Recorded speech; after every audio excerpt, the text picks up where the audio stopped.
ದಲಿತರಿಗೆ, ಆದಿವಾಸಿಗಳಿಗೆ, ನೊಂದವರಿಗೆ ನ್ಯಾಯ ಸಿಗ್ತಿಲ್ಲ ಅಂತ ಹೋರಾಟಕ್ಕೆ ಇಳಿದು ಬಂದೂಕು ಹಿಡಿದು ಕಾಡಿಸಿರಿದಂಥವರು ಅಲ್ಲಿ ಯಾವ ರೀತಿಯಾದಂಥ ಹೋರಾಟವನ್ನು ನಡೆಸಿದ್ದಾರೆ, ಹೇಗೆಲ್ಲ ರಕ್ತಸಿಕ್ತ ಅಧ್ಯಾಯವನ್ನು ಬರೆದಿದ್ದಾರೆ ಅನ್ನೋದು ಗೊತ್ತೇ ಇರುವಂಥದ್ದು. ಆದರೆ ಕಾಡಲ್ಲಿದ್ದುಕೊಂಡೇ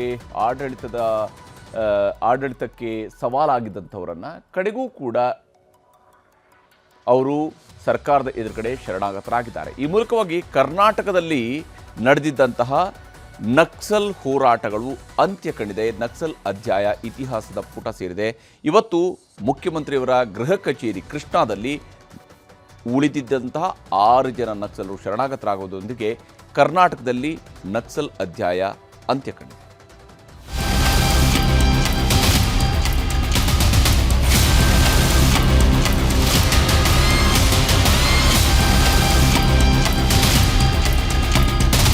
ಚಿಕ್ಕಮಗಳೂರಿನ ಡಿಸಿ ಕಚೇರಿ ಆವರಣದಲ್ಲಿ ಬೆಳಿಗ್ಗೆಯೇ ಜನಜಂಗುಳಿ ಇತ್ತು. ಸರ್ಕಾರಗಳ ವಿರುದ್ಧ ಸಿಡಿದೆದ್ದು ಬಂದೂಕುಧಾರಿ ನಕ್ಸಲ್ಗಳಾಗಿದ್ದ 6 ಮಂದಿ ಶರಣಾಗ್ತಾರೆ ಎನ್ನುತ್ತಲೇ ಡಿಸಿ ಕಚೇರಿ ಆವರಣದಲ್ಲಿ ಜನಸಾಗರವೇ ಸೇರಿತ್ತು. ಆದರೆ ಈ 6 ಮಂದಿಯ ಶರಣಾಗತಿಯೊಂದಿಗೆ ಇಡೀ ಕರ್ನಾಟಕದಲ್ಲಿ ನಕ್ಸಲ್ ಚಟುವಟಿಕೆ ಸಂಪೂರ್ಣ ಬಂದ್ ಆಗ್ತಿದೆ. ಇದೇ ಕಾರಣಕ್ಕೆ ಚಿಕ್ಕಮಗಳೂರು ಡಿಸಿ ಕಚೇರಿ ಬದಲು ಬೆಂಗಳೂರಿನಲ್ಲಿ ಸಿಎಂ ಕಚೇರಿಯಲ್ಲೇ ನಕ್ಸಲರ ಶರಣಾಗತಿ ಪ್ರಕ್ರಿಯೆ ನಡೆಯುತ್ತೆ ಎಂಬ ಸಂದೇಶ ಬೆಂಗಳೂರಿನಿಂದ ಚಿಕ್ಕಮಗಳೂರಿಗೆ ತಲುಪಿತ್ತು. ಇಷ್ಟಾಗುತ್ತಿದ್ದಂತೆ ಚಿಕ್ಕಮಗಳೂರಿನಿಂದ ಬೆಂಗಳೂರಿನತ್ತ ನಕ್ಸಲರ ತಂಡ ಪೊಲೀಸ್ ಎಸ್ಕಾರ್ಟ್ನೊಂದಿಗೆ ಹೊರಟಿತ್ತು. ನಕ್ಸಲರು ಮತ್ತು ಸರ್ಕಾರದ ಸಂಧಾನಕಾರರಾಗಿದ್ದ ಸಂಘಟನೆಗಳು, ನಾಯಕರು ಸಹ ನಕ್ಸಲರೊಂದಿಗೆ ಬೆಂಗಳೂರಿಗೆ ಹೊರಟರು. ಚಿಕ್ಕಮಗಳೂರು ಜಿಲ್ಲಾಡಳಿತದ ಮುಂದೆ ಶರಣಾಗತರಾಗಬೇಕಿದ್ದ ನಕ್ಸಲರು ಬೆಂಗಳೂರಿಗೆ ಬಂದು ಶರಣಾದರು. ಸಿಎಂ ಸಿದ್ದರಾಮಯ್ಯನವರ ಸಮ್ಮುಖದಲ್ಲೇ ಸಮಾಜದ ಮುಖ್ಯವಾಹಿನಿಗೆ ಬರುವ ಶಪಥ ಮಾಡಿದ್ರು. ನಕ್ಸಲರು ಧರಿಸುವ ಸಮವಸ್ತ್ರಗಳನ್ನೆಲ್ಲ ಮುಖ್ಯಮಂತ್ರಿಗಳ ಕೈಗೆ ಕೊಟ್ಟರು. ಆಮೇಲೆ ಮುಖ್ಯಮಂತ್ರಿಗಳು ಹೂವು ಕೊಟ್ಟು ಸಮಾಜಮುಖಿ ಜೀವನ ನಡೆಸಲು ಸ್ವಾಗತಾನು ಕೋರಿದ್ರು. ಮುಖ್ಯವಾಹಿನಿಗೆ ಬರುವಂತೆ ನಮಗೆ ಆದ್ಯತೆ ನೀಡಿದ್ದಕ್ಕೆ ಕರ್ನಾಟಕದ ಮುಖ್ಯಮಂತ್ರಿಗಳಿಗೆ, ನಮ್ಮನ್ನು ಕರೆತಂದ ಎಲ್ಲರಿಗೂ ಗೌರವಪೂರ್ವಕವಾಗಿ ಅಭಿನಂದಿಸುತ್ತೇವೆ ಅನ್ನೋ ಬರಹದ ಪುಟವನ್ನ ಕೊಟ್ಟರು. ಎಲ್ಲರಿಗೂ ಸಿಎಂ ಸಿದ್ದರಾಮಯ್ಯ, ಪರಮೇಶ್ವರ್ ಸಂವಿಧಾನದ ಪುಸ್ತಕವನ್ನ ಕೊಟ್ಟರು. ಕೇರಳ ಮೂಲದ ನಕ್ಸಲ್ ಮಹಿಳೆ, ಎತ್ತರದಲ್ಲಿ ತುಂಬಾ ಚಿಕ್ಕವಳಾಗಿದ್ದ ಜಿಶಾಳನ್ನ ನೋಡಿ ಸಿಎಂ ಪ್ರತ್ಯೇಕವಾಗಿ ಅಭಿನಂದಿಸಿದ್ರು.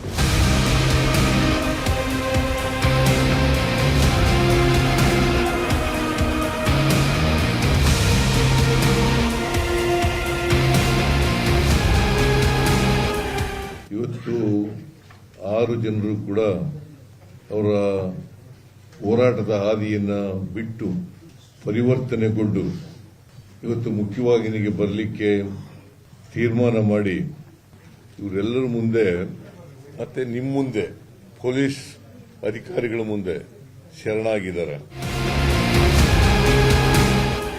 ಇನ್ನು ಸರ್ಕಾರದ ಮುಂದೆ ಶರಣಾದ ನಕ್ಸಲರ ಪೈಕಿ ಸುಂದರಿ ಮಾತ್ರ ಮಾತಾಡಿದ್ರು. ಸಿಎಂಗೆ ಧನ್ಯವಾದ ಹೇಳಿದ್ರು. ಜೊತೆಗೆ ನಮ್ಮ ಬೇಡಿಕೆಗಳನ್ನು ಸರ್ಕಾರ ಈಡೇರಿಸುತ್ತೆ ಅನ್ನೋ ತಮ್ಮ ಅನಿಸಿಕೆಗಳನ್ನು ಹಂಚಿಕೊಂಡ್ರು. ಅದೇ ಎಲ್ಲ ಮಾಧ್ಯಮದ ಮುಂದೆ ಒಂದು ಮಾತು ಹೇಳ್ಬೇಕಂತ ಹೇಳಿದ್ರೆ, ನಮ್ಗೆ ಮುಖ್ಯವಾಹಿನಿಗೆ ಬರೋದಕ್ಕೆ ಮಾನ್ಯ ಮುಖ್ಯಮಂತ್ರಿಯವರು ತುಂಬ ಗೌರವದಿಂದ ಮತ್ತೆ ಭಾಳ ಪೂರ್ವಕವಾಗಿ ನಮ್ಮನ್ನು ಗೌರವಿಸಿದ್ದಾರೆ. ನಾವು ಕೂಡ ಅವ್ರಿಗೆ ಅಭಿನಂದನೆಗಳನ್ನು ಹೇಳ್ತೀವಿ, ಮತ್ತೆ ಧನ್ಯವಾದಗಳನ್ನು ಹೇಳ್ತಾ, ಕಾನೂನುಬದ್ಧವಾಗಿ ಮತ್ತು ಸಂವಿಧಾನಾತ್ಮಕವಾಗಿ ಇಲ್ಲಿ ಏನು ಹೋರಾಟಗಳು ಜನರ ಪರವಾಗಿ ನಡೀತಿದ್ದಾವೋ ಅದರಂತೆ ನಾವು ಮುಂದೆ ನಡ್ಕೊಳ್ತೀವಿ. ನಾವು ಪರಿವರ್ತನೆಯಾಗಿ ಬಂದಿದ್ವಿ. ನಕ್ಸಲಿಸಮ್ ಅನ್ನೋದು ನಾವು ನಿಮ್ಮ ಮುಂದೆ ಹೇಳಕ್ಕೆ ಇಷ್ಟಪಡ್ತೀವಿ. ನಕ್ಸಲರು ಸಮಾಜದ ಮುಖ್ಯವಾಹಿನಿಗೆ ಬರುತ್ತಲೇ ಅವರ ಕುಟುಂಬ ಸದಸ್ಯರು ಖುಷಿ ಪಡುತ್ತಿದ್ದಾರೆ. ರಾಯಚೂರಿನ ಆರೋಲಿ ಗ್ರಾಮದಲ್ಲಿ ಮಾರೆಪ್ಪ ತಾಯಿ ಗೌರಮ್ಮ ಕಣ್ಣೀರಿಟ್ಟಿದ್ದಾರೆ. ಮಗನ ಬರುವಿಕೆಗಾಗಿ 25 ವರ್ಷಗಳಿಂದ ಕಾದು ಕುಳಿತಿದ್ದರು ಗೌರಮ್ಮ. ನನ್ನ ಮಗ ನನಗೆ ಬೇಕಾಗಿತ್ತು, ಬರಲ್ಲ ಅಂತೀನಿ. ಏನಪ್ಪ ನನ್ನ ಮಗ ನನಗೆ ಬೇಕು. 40 ವರ್ಷ ಆಗ್ಯದ ನೋಡ್ರಿ. ನೋಡ್ಲಾರ್ದ ಏನು ಮಾಡ್ತದೆ, ಹೆಂಗೆ ಮಾಡ್ಬೇಕು, ಹೆಂಗಿಲ್ಲ.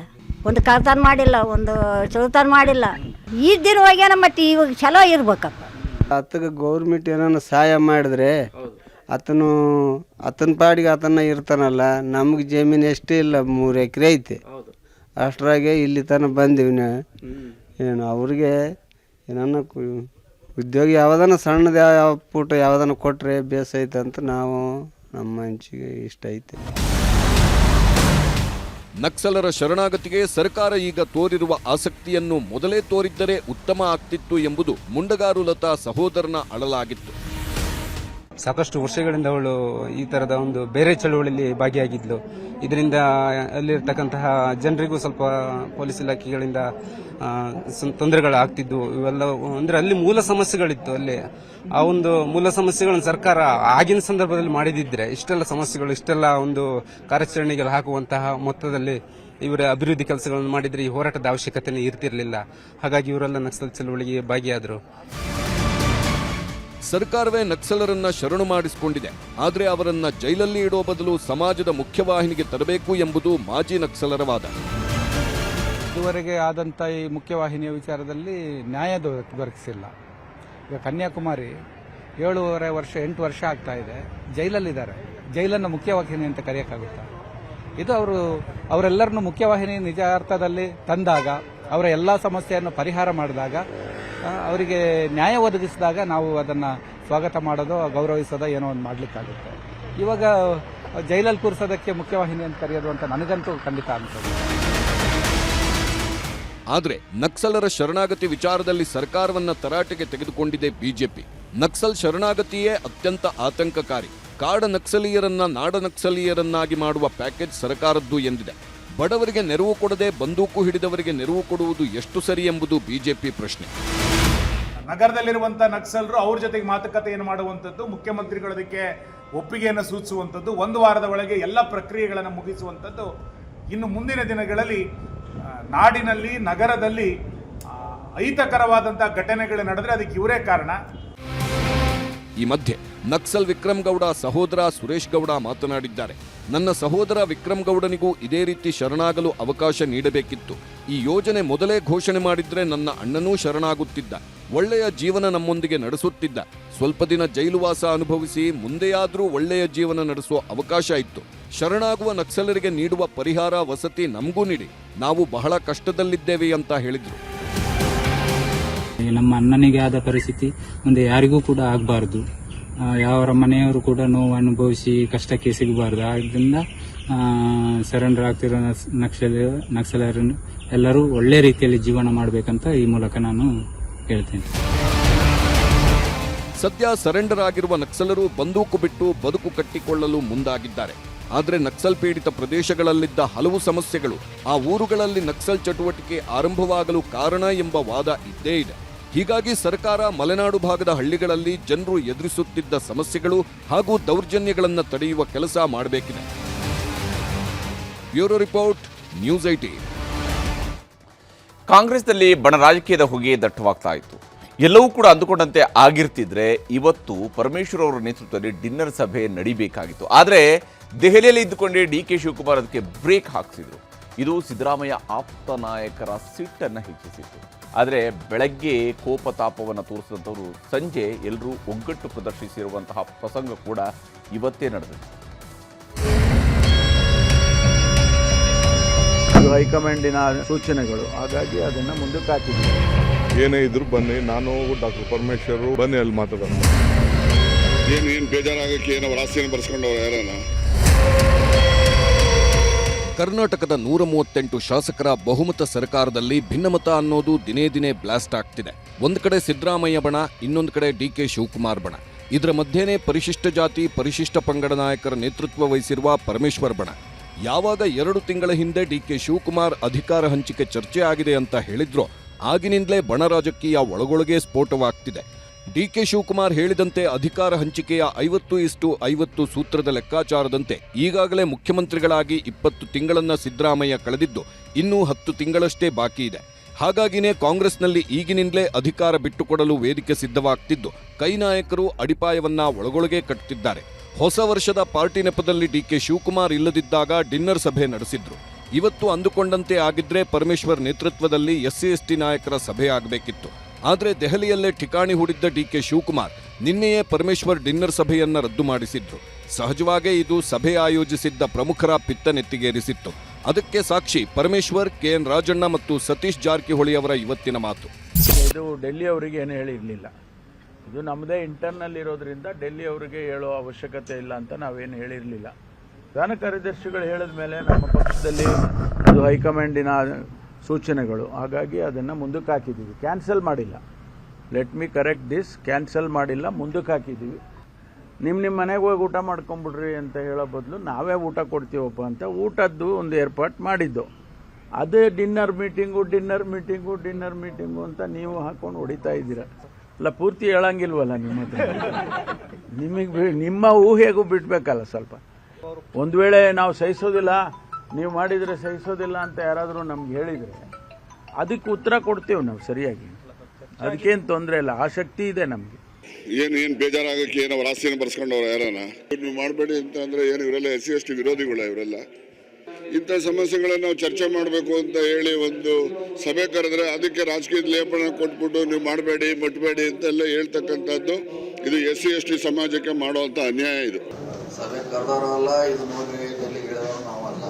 ಅಲ್ಲಿ ಡೆಲ್ಲಿಯಾಗ ಹೇಳಿದ್ರು, ಇವ್ರದ್ದೇನು ಅಜೆಂಡಾ ನಮ್ಗೆ ಗೊತ್ತಿಲ್ಲ. ಈಗ ನಾವು ಅದಕ್ಕೆ ಉತ್ತರ ಏನಾದ್ರೆ ಈಗ ಮತ್ತೆ ನಾವೇನು ಹೇಳೋದು ಮತ್ತೇನೋ ಬರ್ದಾಗ್ತದೆ. ಈಗ 2 ಪಾರ್ಟಿ ಕೇಳ್ರೆ ಕರೆಕ್ಟಾಗಿ ಉತ್ತರ ಅಲ್ಲೇ ಸಿಗುತ್ತೆ. ಮತ್ತೆ ಇನ್ನೊಬ್ಬರು ಹಿಂಡಿದ್ರೆ ನಾವೇನು ಮಾಡೋದು? ಉಪಮುಖ್ಯಮಂತ್ರಿಗಳು ಮತ್ತು ಕೆಪಿಸಿಸಿ ಅಧ್ಯಕ್ಷ ಡಿಕೆ ಶಿವಕುಮಾರ್ ಅವರೇ ಸಭೆ ರದ್ದುಗೊಳಿಸಿದ್ರಾ ಅಂತ ಪ್ರಶ್ನೆ ಹಾಕಿದ್ದಕ್ಕೆ ಸಿಕ್ಕ ಉತ್ತರವಿದು. ಕೆಲವು ವಿಷಯವನ್ನ ನಿಮ್ಮತ್ರ ಹೇಳೋದಿಲ್ಲ ಅಂದ್ರು ಪರಮೇಶ್ವರ್. ಡಿಕೆ ಶಿವಕುಮಾರ್ ಆಸ್ತಿ ಬರೆಸ್ಕೊಂಡಿದ್ದೀವಾ ಅಂದ್ರು ರಾಜಣ್ಣ. 2 ಬಣದವರನ್ನ ಕೇಳಿ ನನಗೇನು ಗೊತ್ತಿಲ್ಲ ಅಂದ್ರು ಸತೀಶ್ ಜಾರಕಿಹೊಳಿ. ಇದೆಲ್ಲ ನೋಡ್ತಿದ್ರೆ ಕೆಪಿಸಿಸಿ ಅಧ್ಯಕ್ಷರು ಪಕ್ಷದ ಹಿತದೃಷ್ಟಿಯಿಂದ ಸಭೆ ರದ್ದು ಮಾಡೋಕೆ ಮನವಿ ಮಾಡಿದ್ರು, ಅದಕ್ಕೆ ರದ್ದಾಗಿದೆ ಅನ್ನೋದು ಗೊತ್ತಾಗ್ತಿದೆ. ಇದೆಲ್ಲದರ ಮಧ್ಯೆ ರಾಜ್ಯ ಕಾಂಗ್ರೆಸ್ನಲ್ಲಿ ಡಿನ್ನರ್ ಪಾರ್ಟಿ ಟೆನ್ಷನ್ ಮಧ್ಯೆ ಸಿಎಂ ಸಿದ್ದರಾಮಯ್ಯ ತರಾತುರಿಯಲ್ಲಿ CLP ಸಭೆ ಕರೆದಿದ್ದಾರೆ. ರಾಜ್ಯ ಕಾಂಗ್ರೆಸ್ನಲ್ಲಿನ ಗೊಂದಲ ಹಿನ್ನೆಲೆ ದಿಢೀರ್ ಸಭೆ ಕರೆಯಲಾಗಿದೆ. ಜನವರಿ 13ರ ಸಂಜೆ ಖಾಸಗಿ ಹೋಟೆಲ್ನಲ್ಲಿ ಸಭೆ ನಡೆಯಲಿದೆ. ಪಕ್ಷದಲ್ಲಿ ಉಂಟಾಗಿರೋ ಗೊಂದಲದ ಬಗ್ಗೆ ಸಭೆಯಲ್ಲಿ ಚರ್ಚಿಸಲಾಗಿದೆ. 13ನೇ ತಾರೀಕು KPCCಯ ಜನರಲ್ ಬಾಡಿ ನಮ್ಮ ಮುಂಚೂಣಿ ಘಟಕದ ಅಧ್ಯಕ್ಷಗಳು ಮತ್ತು ಮಾಜಿ ಶಾಸಕರುಗಳು, ಮಾಜಿ ಮಂತ್ರಿಗಳು ಅವರೆಲ್ಲ ಕೂಡ ಆ ಒಂದು ಮಂತ್ರಿಗಳ ಸಮೇತ ಅವರೆಲ್ಲ ಕೂಡ ಪಾರ್ಟಿಸಿಪೇಟ್ ಮಾಡ್ತಾರೆ. ಮುಖ್ಯಮಂತ್ರಿಗಳು ಮತ್ತು ಸುರ್ಜೇವಾಲಾ ಅವರ ಮುಖಂಡತ್ವದಲ್ಲಿ ಆ ಸಭೆ ಕಾರ್ಯಕ್ರಮ 11 ಗಂಟೆಗೆ 13ನೇ ತಾರೀಕು ಸೋಮವಾರ ನಡೀತದೆ. ಬೆಳಿಗ್ಗೆ ಭಿನ್ನಮತ, ಮಧ್ಯಾಹ್ನ ಒಗ್ಗಟ್ಟು ಪ್ರದರ್ಶನ. ಬೆಳಿಗ್ಗೆವರೆಗೂ ಇದ್ದ ಭಿನ್ನಮತವನ್ನೆಲ್ಲ ಕಾಂಗ್ರೆಸ್ ಕಲಿಗಳು ಸೈಡಿಗಿಟ್ರು. ಬೆಂಗಳೂರಲ್ಲಿ ಇವತ್ತು 3 ಪೊಲೀಸ್ ಠಾಣೆಯ ನೂತನ ಕಟ್ಟಡಗಳು, ಡಿಸಿಪಿ ಮತ್ತು ಎಸಿಪಿ ಕಚೇರಿಗಳು ಹಾಗೂ ಒಂದು ಪೊಲೀಸ್ ವಸತಿ ಗೃಹವನ್ನ ಉದ್ಘಾಟಿಸಿದ್ರು. ಮುಖ್ಯಮಂತ್ರಿ ಸಿದ್ದರಾಮಯ್ಯ, ಉಪಮುಖ್ಯಮಂತ್ರಿ ಡಿಕೆ ಶಿವಕುಮಾರ್, ಗೃಹ ಸಚಿವ ಪರಮೇಶ್ವರ್ ಒಟ್ಟಿಗೆ ಇದ್ರು. ಹೊಸ ಪೊಲೀಸ್ ಠಾಣೆ ಉದ್ಘಾಟಿಸಲು ಟೇಪ್ ಕತ್ತರಿಸಿದಾಗ ಸಿಎಂ ಸಾಹೇಬ್ರು ಏನಪ್ಪಾ ಶಿವಕುಮಾರ್ ಬಲಗಾಲಿಟ್ಟು ಹೋಗಬೇಕಾ ಅಂತ ಛೇಡಿಸಿದ್ರು.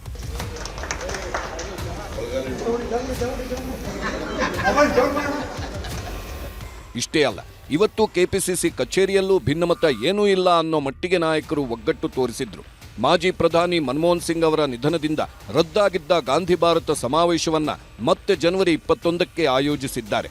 ಈ ಮಾಹಿತಿ ಕೊಡೋಕೆ ಡಿಕೆ ಶಿವಕುಮಾರ್, ಪರಮೇಶ್ವರ್, ಬೆಳಗಾವಿ ವಿಷಯದಲ್ಲಿ ಮುನಿಸಿಕೊಂಡಿದ್ದ ಲಕ್ಷ್ಮೀ ಹೆಬ್ಬಾಳ್ಕರ್ ಮತ್ತು ಸತೀಶ್ ಜಾರಕಿಹೊಳಿ ಅವರು ಒಟ್ಟಿಗೆ ಕಾಣಿಸಿಕೊಂಡ್ರು. 21ನೇ ತಾರೀಕು ಗಾಂಧಿ ಭಾರತದ ಕಾರ್ಯಕ್ರಮ ಮುಂದೂಡಿಸಿ ಜೈ ಬಾಪು, ಜೈ ಭೀಮ್, ಜೈ ಸಂವಿಧಾನ್ ಕಾರ್ಯಕ್ರಮವನ್ನು ಗೋಷ್ಠಿಯನ್ನು ನಾನು ಆಹ್ವಾನಿಸಿದ್ದೇನೆ. ಕಾಂಗ್ರೆಸ್ ಪಕ್ಷದಲ್ಲಿ, ಸರ್ಕಾರದಲ್ಲಿ ಅಧಿಕಾರ ವಿಷಯದಲ್ಲಿ ಒಳಸಮರ ನಡೆಯುತ್ತಿದೆ. ಇದನ್ನ ಕಾಂಗ್ರೆಸ್ ನಾಯಕರೇ ಹೇಳ್ಕೊಂಡಿದ್ದಾರೆ. ಆಮೇಲೆ ಇಲ್ಲ ಅಂತ ಯೂಟರ್ನ್ ಹಾಕಿದ್ದೂ ಇದೆ. ಏನೇ ಆಗಲಿ, ಪಂಚಾಯಿತಿ ಗೆದ್ದವರಿಗೆ ಶಾಸಕನಾಗೋ ಆಸೆ, ಶಾಸಕನಾದ್ಮೇಲೆ ಮಂತ್ರಿ ಆಗೋ ಆಸೆ, ಮಂತ್ರಿ ಆದವರಿಗೆ ಪ್ರಭಾವಿ ಖಾತೆ ಪಡೆಯೋ ಆಸೆ, ಪ್ರಭಾವಿ ಖಾತೆ ಸಿಕ್ಕಿದ್ಮೇಲೆ ಒಂದ್ಸಲ ಮುಖ್ಯಮಂತ್ರಿ ಆಗಬೇಕನ್ನೋ ಆಸೆ ಎಂಥವರಿಗೂ ಇದ್ದೇ ಇರುತ್ತೆ. ಕಾಂಗ್ರೆಸ್ನಲ್ಲೂ ಇದೇ ಆಗ್ತಿದ್ದು ಯಾವಾಗ ಏನಾಗುತ್ತೆ ಅನ್ನೋದೇ ನಿಗೂಢ. Bureau report, news 18.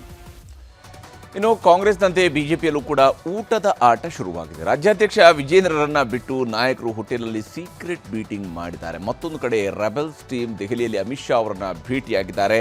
ವಕ್ಫ್ ಹೋರಾಟದ ವರದಿಯನ್ನು ಸಲ್ಲಿಸಿ ರಾಜ್ಯಾಧ್ಯಕ್ಷರನ್ನ ಬದಲಿಸುವಂತೆ ಮನವಿಯನ್ನು ಕೂಡ ಮಾಡಿಕೊಂಡಿದ್ದಾರಂತೆ. ಬಿಜೆಪಿಯಲ್ಲಿ ಬಣಬಡಿದಾಟ ಹೇಗೆಲ್ಲ ಸಾಗ್ತಾ ಇದೆ ಅನ್ನೋದನ್ನು ನಿಮಗೆ ತೋರಿಸ್ತೀವಿ.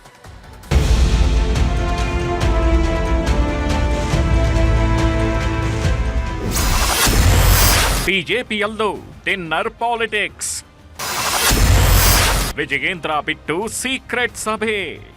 ರಾಜ್ಯ ಬಿಜೆಪಿಯಲ್ಲಿನ ಅಸಮಾಧಾನ ದಿನದಿಂದ ದಿನಕ್ಕೆ ಮತ್ತಷ್ಟು ಹೆಚ್ಚಾಗ್ತಿದೆ. ಬಿಜೆಪಿಯಲ್ಲಿ ಬಿವೈ ವಿಜಯೇಂದ್ರ ಬಣ, ಯತ್ನಾಳ್ ಬಣ, ಹೀಗೆ 2 ಬಣ ಆಗಿರೋದು ಎಲ್ಲರಿಗೂ ಗೊತ್ತು. ಆದ್ರೆ ಕಳೆದ ರಾತ್ರಿ ಬೆಂಗಳೂರಿನ ಖಾಸಗಿ ಹೋಟೆಲ್ನಲ್ಲಿ ರಾಜ್ಯಾಧ್ಯಕ್ಷ ವಿಜಯೇಂದ್ರರನ್ನ ಬಿಟ್ಟು ಡಿನ್ನರ್ ಸಭೆ ನಡೆದಿದೆ. ಊಟದ ನೆಪದಲ್ಲಿ ಸಂಸದ ಬೊಮ್ಮಾಯಿ ನೇತೃತ್ವದಲ್ಲಿ ಸಭೆ ಆಗಿದೆ. ಈ ಸಭೆಯಲ್ಲಿ ವಿಪಕ್ಷ ನಾಯಕ ಆರ್ ಅಶೋಕ್, ಮಾಜಿ ಸಚಿವರಾದ ಸಿಸಿ ಪಾಟೀಲ್, ಸುನೀಲ್ ಕುಮಾರ್ ಭಾಗಿಯಾಗಿದ್ರು. ಪಕ್ಷದಲ್ಲಿನ ಬಣಗಳ ರಾಜಕೀಯದ ನಡುವೆ ನಾಯಕರ ಡಿನ್ನರ್ ಮೀಟಿಂಗ್ ಚರ್ಚೆಗೆ ಗ್ರಾಸವಾಗಿದೆ.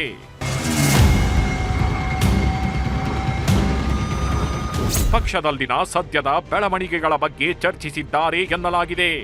ಪ್ರಮುಖವಾಗಿ ವಿಜಯೇಂದ್ರ ಹಾಗೂ ಯತ್ನಾಳ್ ಕುರಿತು ಗಂಭೀರ ಚರ್ಚೆ ಆಗಿದ್ದು, ಏನೆಲ್ಲ ಆಯ್ತು ಅನ್ನೋದನ್ನ ತೋರಿಸ್ತೀವಿ ನೋಡಿ. ರೆಬೆಲ್ ನಡೆ ಮತ್ತು ಪಕ್ಷದಲ್ಲಿನ ಭಿನ್ನಮತದ ಬಗ್ಗೆ ಸಮಾಲೋಚನೆ ಮಾಡಲಾಗಿದೆ. ರಾಜ್ಯದಲ್ಲಿ ಪಕ್ಷದ ಪುನರ್ ಸಂಘಟನೆ ಆಗಬೇಕಿದೆ. ರಾಜ್ಯಾಧ್ಯಕ್ಷ ಆಗಿರುವ ವಿಜಯೇಂದ್ರ ಸಭೆಗಳಿಗೆ ಮಾತ್ರ ಸೀಮಿತ ಆಗಿದ್ದು, ಸರಕಾರದ ವಿರುದ್ಧದ ಹೋರಾಟಗಳಿಂದ ದೂರ ಉಳಿಯುತ್ತಿದ್ದಾರೆ. ಹಿರಿಯರಷ್ಟೇ ಅಲ್ಲ, ಕಿರಿಯರ ಜೊತೆಯೂ ವಿಜಯೇಂದ್ರ ಹೊಂದಾಣಿಕೆ ಇಲ್ಲ. ಪಕ್ಷದ ನಾಯಕತ್ವದ ವಿರುದ್ಧ ಯತ್ನಾಳ್ ಬಣ ಕೂಡ ವೈಯಕ್ತಿಕ ಹೋರಾಟ ಮಾಡುತ್ತಿರುವ ಬಗ್ಗೆ ಸಭೆಯಲ್ಲಿ ನಾಯಕರು ಚರ್ಚಿಸಿದ್ರು. ಇನ್ನು ಯತ್ನಾಳ್ಗೆ ಪಕ್ಷದ ಜವಾಬ್ದಾರಿ ಹೊರುವ ಶಕ್ತಿ ಇಲ್ಲ. ಇಬ್ಬರ ಪ್ರತಿಷ್ಠೆಯಿಂದ ಪಕ್ಷಕ್ಕೆ ಡ್ಯಾಮೇಜ್ ಆಗ್ತಿದೆ. ಈ ಭಿನ್ನಮತ ಹೀಗೆ ಮುಂದುವರಿಯುವುದು ಬೇಡ. ವರಿಷ್ಠರು ಕೂಡಲೇ ಬ್ರೇಕ್ ಹಾಕಲೇಬೇಕು ಅಂತ ಸಭೆಯಲ್ಲಿ ನಾಯಕರು ಚರ್ಚಿಸಿದ್ದಾರೆ.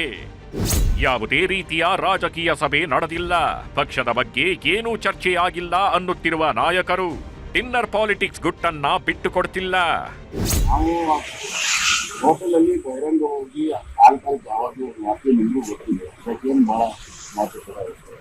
ಕಮಿಟಿ ಮೀಟಿಂಗ್ ಬಂದಾಗ ಶಾಸಕರು ಕಮಿಟಿ ಮೀಟಿಂಗ್ ಅನ್ನು ಮುಗಿಸಿ ಊಟ ಮಾಡೋದಪ್ಪ. ಮತ್ತೆ ಯಾವುದೇ ರೀತಿಯಾದಂತ ರಾಜಕೀಯ ಮೀಟಿಂಗ್ ನಡೆದಿಲ್ಲ, ರಾಜಕೀಯ ಚರ್ಚೆಗಳು ನಡೆದಿಲ್ಲ. ಪ್ರತಿ ಮಂಗಳವಾರ ಕಮಿಟಿ ಮೀಟಿಂಗ್ ಬಂದಾಗ ನಾವು ಬೇರೆ ಬೇರೆ ಶಾಸಕರು, ಅನ್ಯ ಪಕ್ಷದ ಶಾಸಕರನ್ನು ಸೇರಿಸಿಕೊಂಡು ದೆಹಲಿಯಲ್ಲಿ ಅಮಿತ್ ಶಾ ಭೇಟಿಯಾದ ರೆಬೆಲ್ಸ್. ವಫ್ ವಿರುದ್ಧದ ಪ್ರತ್ಯೇಕ ಹೋರಾಟ ನಡೆಸುತ್ತಿರುವ ಯತ್ನಾಳ್ ನೇತೃತ್ವದ ಬಣ ಸೋಮವಾರ ಜೆಪಿಸಿ ಅಧ್ಯಕ್ಷರನ್ನ ಭೇಟಿಯಾಗಿ ವಫ್ ಹೋರಾಟದ ವರದಿ ಸಲ್ಲಿಸಿತ್ತು. ನಿನ್ನೆ ಕೇಂದ್ರ ಗೃಹ ಸಚಿವ ಅಮಿತ್ ಶಾ ಅವರನ್ನು ರೆಬೆಲ್ಸ್ ಟೀಮ್ ಭೇಟಿ ಮಾಡಿ ವಫ್ ಹೋರಾಟದ ಬಗ್ಗೆ ಮಾಹಿತಿ ನೀಡಿದೆ. ಯತ್ನಾಳ್ ಅನುಪಸ್ಥಿತಿಯಲ್ಲಿ ಅಮಿತ್ ಶಾ 45 ನಿಮಿಷಗಳ ಕಾಲ ಮಾತುಕತೆ ನಡೆಸಿದ್ರು. ರೆಬೆಲ್ಸ್ ನಾಯಕರ ವಫ್ ಹೋರಾಟಕ್ಕೆ ಅಮಿತ್ ಶಾ ಮೆಚ್ಚುಗೆ ವ್ಯಕ್ತಪಡಿಸಿದ್ದಾರೆ. ಅಲ್ಲದೆ ತಾಲೂಕು ಹಂತದಲ್ಲಿ ಹೋರಾಟ ಕೊಂಡೊಯ್ಯಲು ಸೂಚನೆ ನೀಡಿದ್ದಾರಂತೆ. ಇದೇ ವೇಳೆ ರೆಬೆಲ್ಸ್ ನಾಯಕರು ವಿಜಯೇಂದ್ರ ವಿರುದ್ಧ ದೂರು ಕೊಟ್ಟಿದ್ದಾರೆ. ರಾಜ್ಯಾಧ್ಯಕ್ಷರ ಬದಲಾವಣೆಯ ಅವಶ್ಯಕತೆಯ ಬಗ್ಗೆ ಅಮಿತ್ ಶಾಗೆ ಮನವರಿಕೆ ಮಾಡಿಕೊಟ್ಟಿದ್ದು, ಕುಮಾರ್ ಬಂಗಾರಪ್ಪಗೆ ಅಧ್ಯಕ್ಷ ಸ್ಥಾನ ನೀಡುವಂತೆ ಮನವಿ ಮಾಡಿದ್ದಾರೆ ಎನ್ನಲಾಗ್ತಿದೆ.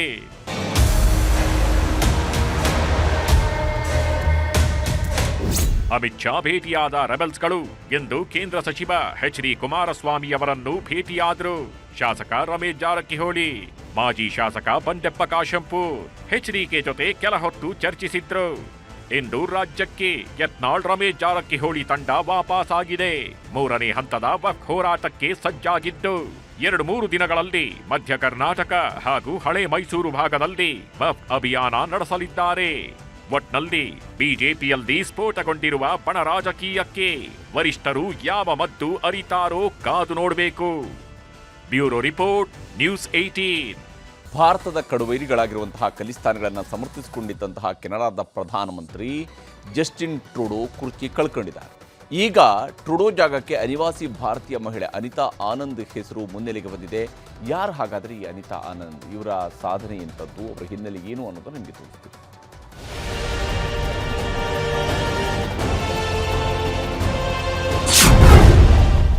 ಕೆನಡಾ ಆಳ್ವಿಕೆ ಭಾರತೀಯ ನಾಯಕಿ ಕೈಗ.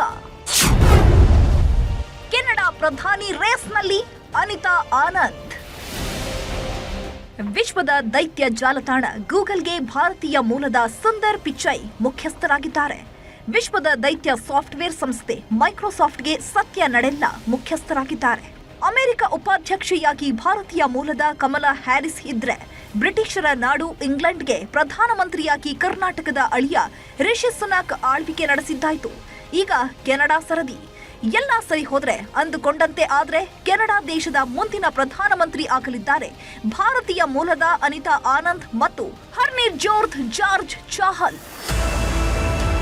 ಕೆನಡಾದ ಪ್ರಧಾನಿಯಾಗಿದ್ದ ಜಸ್ಟಿನ್ ಟ್ರೂಡೋ 10 ವರ್ಷಗಳ ನಂತರ ಆಳ್ವಿಕೆ ನಡೆಸಿ ಪ್ರಧಾನಿ ಹುದ್ದೆಗೆ ಮೊನ್ನೆಯಷ್ಟೇ ರಾಜೀನಾಮೆ ಕೊಟ್ಟಿದ್ದಾರೆ. ಈಗ ಮುಂದಿನ ಪ್ರಧಾನಮಂತ್ರಿ ಕೆನಡಾಗೆ ಯಾರು ಅನ್ನೋ ಚರ್ಚೆ ಶುರುವಾಗಿದ್ದು, ಕೆನಡಾದ 3 ಹೆಸರು ರೇಸ್ನಲ್ಲಿದೆ.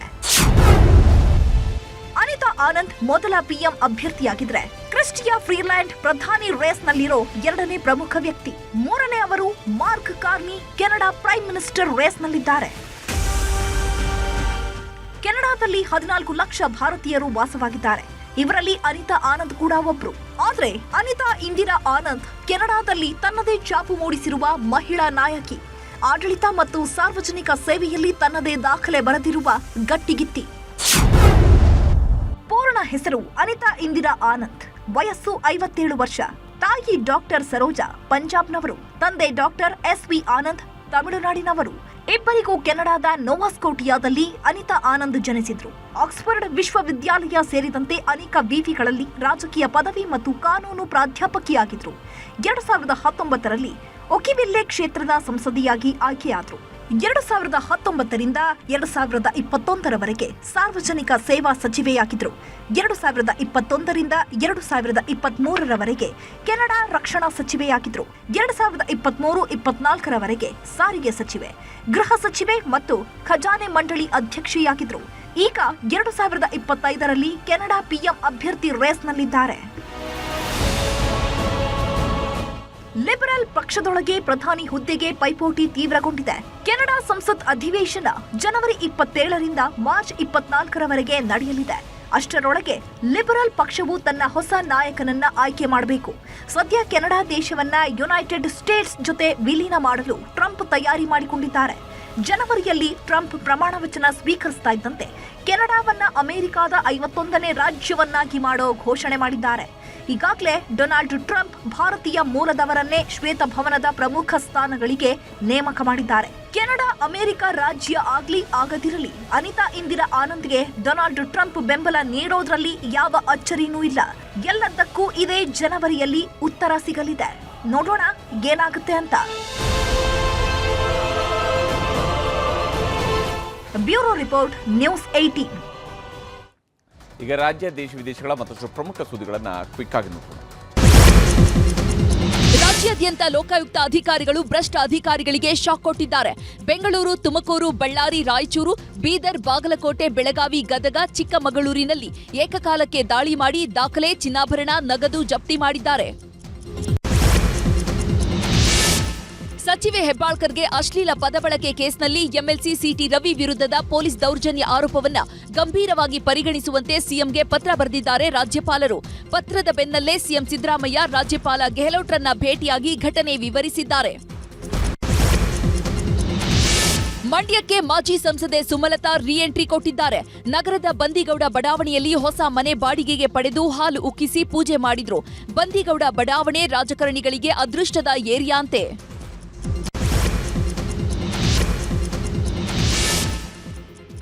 ಬಾಂಗ್ಲಾದ ಮಾಜಿ ಪ್ರಧಾನಿ ಶೇಖ್ ಹಸೀನಾ ಅವರನ್ನ ಸ್ವದೇಶಕ್ಕೆ ಹಸ್ತಾಂತರಿಸುವಂತೆ ಒತ್ತಡ ಹೆಚ್ಚುತ್ತಿರುವ ಮಧ್ಯೆಯೇ ಭಾರತವು ಅವರ ವೀಸಾ ಅವಧಿಯನ್ನ ವಿಸ್ತರಿಸಿದೆ.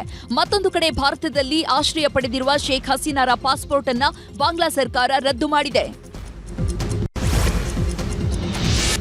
ವಿವಿಧ ಅಭಿವೃದ್ಧಿ ಯೋಜನೆಗಳಿಗೆ ಚಾಲನೆ ನೀಡಲು ಪ್ರಧಾನಿ ನರೇಂದ್ರ ಮೋದಿ 2 ದಿನಗಳ ಕಾಲ ಆಂಧ್ರಪ್ರದೇಶ ಹಾಗೂ ಒಡಿಶಾ ಪ್ರವಾಸ ಕೈಗೊಂಡಿದ್ದಾರೆ. ಆಂಧ್ರದ ವಿಶಾಖಪಟ್ಟಣಕ್ಕೆ ಆಗಮಿಸಿರುವ ಮೋದಿ ಸಿಎಂ ಚಂದ್ರಬಾಬು ನಾಯ್ಡು, ಡಿಸಿಎಂ ಪವನ್ ಕಲ್ಯಾಣ್ ಜೊತೆ ಬೃಹತ್ ರೋಡ್ ಶೋ ಮಾಡಿದ್ರು. ರಾಕಿಂಗ್ ಸ್ಟಾರ್ ಯಶ್ಗೆ ಇಂದು ಹುಟ್ಟುಹಬ್ಬದ ಸಂಭ್ರಮ. ತನ್ನ ಫ್ಯಾಮಿಲಿ, ಫ್ರೆಂಡ್ಸ್ ಜೊತೆ ಗೋವಾದಲ್ಲಿ ಯಶ್ ಅದ್ದೂರಿಯಾಗಿ ಹುಟ್ಟುಹಬ್ಬ ಆಚರಿಸಿಕೊಂಡಿದ್ದಾರೆ. ಇನ್ನು ಯಶ್ ಬರ್ತ್ಡೇ ದಿನವೇ ಟಾಕ್ಸಿಕ್ ಟೀಸರ್ ಕೂಡ ರಿಲೀಸ್ ಆಗಿದೆ. ಇದಾಗಿತ್ತು ಇವತ್ತಿನ ಸೂಪರ್ ಪ್ರೈಮ್ 9. ಈಗ ಒಳನೋಟ ವಿಶೇಷ ಕಾರ್ಯಕ್ರಮ ಪ್ರಸಾರವಾಗುತ್ತೆ. ನೋಡ್ತಾ ಇರಿ ನ್ಯೂಸ್ 18 ಕನ್ನಡ.